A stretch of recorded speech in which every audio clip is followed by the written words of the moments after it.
So our mission, basically, for this deep dive, why do these Drari guys, legendary hunters, loads of experience taking down intelligent species, why do they draw the line at humans? What is it about us? Not, inviting a hunt, but actually making them cautious. Okay, let's get into it. So, we meet Vexstar. He's described as an alpha hunter for the Drari. Picture him on his ship, surrounded by, trophies from 1,000 worlds. This guy's a legend. A serious reputation. But he's pacing, he's anxious, and his younger crew, Meccan and Kel, they can tell something's up. He's refusing to go on a grand hunt. Which sounds like a really big deal for them. Meccan's reaction, his disbelief, really underlines it. He calls it unprecedented. Unprecedented. And Vexstar's answer is just blunt. Super direct. He says the target's human, and he won't do it. Period. And that just hangs there, right? Yeah. Why? Why refuse what seems like, an easy target? Well, Kel, one of the younger hunters, he kind of voices that thought. He brings up the standard classifications. The official stats. Yeah, humans are just Category 3 bipeds, mid-gravity world. Nothing exceptional, is how he puts it, almost like dismissing us. Okay, but Vexstar isn't buying that. Not at all. He calls that classification a lie, basically. No. A lie spread by fools who haven't really seen humans up close in their, quote, natural state. Natural state. Intriguing. So what does he do? He brings up a holo display, like a 3D projection. Right. And this is where it starts to get really, really interesting. Okay, lay it on us. First, you see the usual Drari stuff. Successful hunts, big celebrations, trophies, standard predator highlights. What you'd expect from top hunters. Exactly.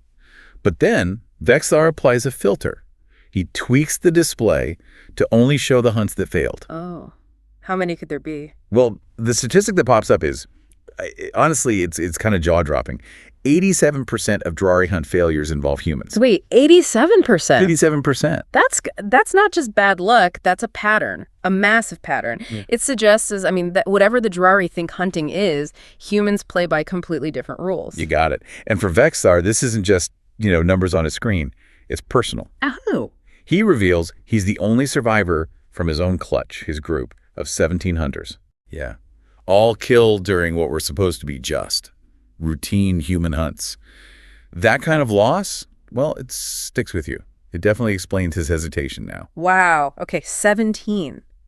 Yeah, that changes things. Hearing that personal cost makes you rethink the whole weak prey idea instantly. And then he shows them something else, an actual object. It looks old, metal. He says it's a human projectile weapon.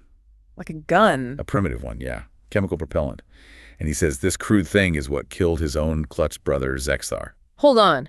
So a supposedly unarmed human took down a high-tech Drari hunter with basically a slug thrower. That's the implication. It completely shatters the assumptions about tech levels and physical strength being the deciding factors. It really does. And Vexstar points this out. He says the galaxy just gets it wrong. They misunderstand why humans actually survived on their own dangerous planet and, eventually made it to space. Okay, so what is the reason, according to Vexstar? This is the core of it, isn't it? It really is. He drops this bombshell. Humans didn't escape their predators back home. He didn't. No, he says. They exterminated them. Exterminated. Whoa. Yeah. He says humans are the only known species to cause multiple extinction events on their homeworld before developing spaceflight. Before spaceflight.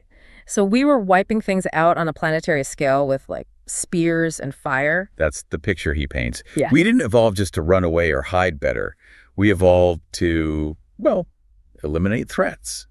Completely. Yeah. It's a fundamentally different evolutionary track. Okay, that's a chilling thought. No wonder the younger hunters look troubled. Right. It flips their whole worldview, their whole understanding of, predator and prey and where they fit in. So Vexstar says the Drari made a mistake. They judged us by our looks. Exactly. Soft skin, no claws, no fangs.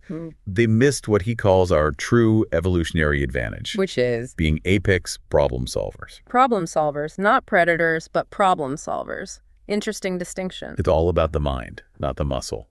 And he gives another example, another holo display. What's this one show? It's the aftermath of a Drari raid on a human colony. But it didn't go as expected for the Drari. How so? The surviving humans, even after losing people, they didn't just rebuild. They tracked the hunters down, found their ship. They tracked a Drari ship. Aren't they supposed to be stealthy? Apparently.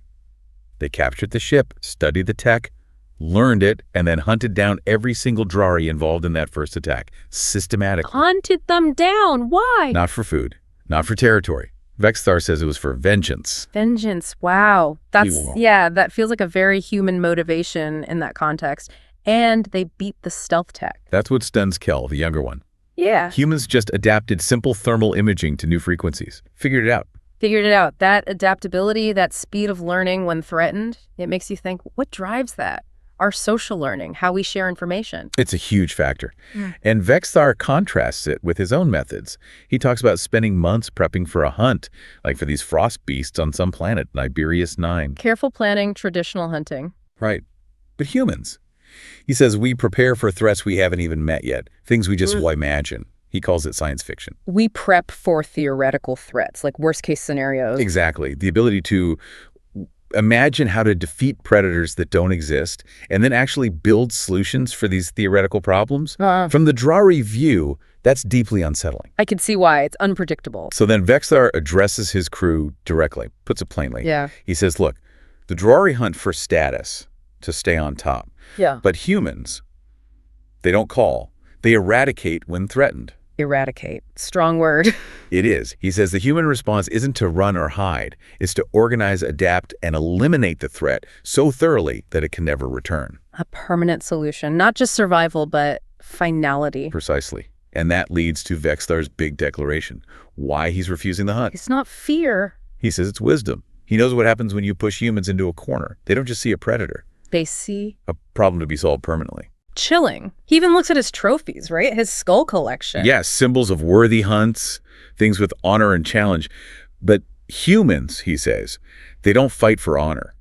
They don't fight for territory in the same way. What do they fight for? Total victory. It's a completely different mindset. Predator versus exterminator. Wow, that's the core difference he sees. And his final line to his crew just sums it all up. He says, we are predators who hunt for glory. They're exterminators who solve problems. And I refuse to make humanity see our entire species as a problem requiring a solution. Exactly. It's this stark realization that antagonizing humans isn't just risky for the hunters involved. Yeah. It could put the entire Drari species on humanity's problem list. So wrapping this up, the main point isn't simply that these super predators are scared of us like we might think of fear. No, it's more complex. It's a kind of profound respect mixed with serious apprehension. Respect for our unique ability to not just survive, but to figure threats out, adapt, and then just dismantle them, eliminate them in a way they've never seen before. Right. That capacity for problem solving, for relentless adaptation, and that drive for complete threat removal. It really leaves you thinking. It does. And maybe this is the final thought for you listening. What does it really mean if a species' main evolutionary path wasn't about getting better at running or hiding, but getting better at systematically taking threats apart? Yeah. What does that say about us, fundamentally, our nature, and where we might fit, if there is a bigger galactic community out there? Are we the odd ones out? Yeah. Or is this problem-solving exterminator-level survival just? Another way evolution works, one we're only starting to grasp. Lots to chew on there. A really different perspective on the whole humanity first contact idea.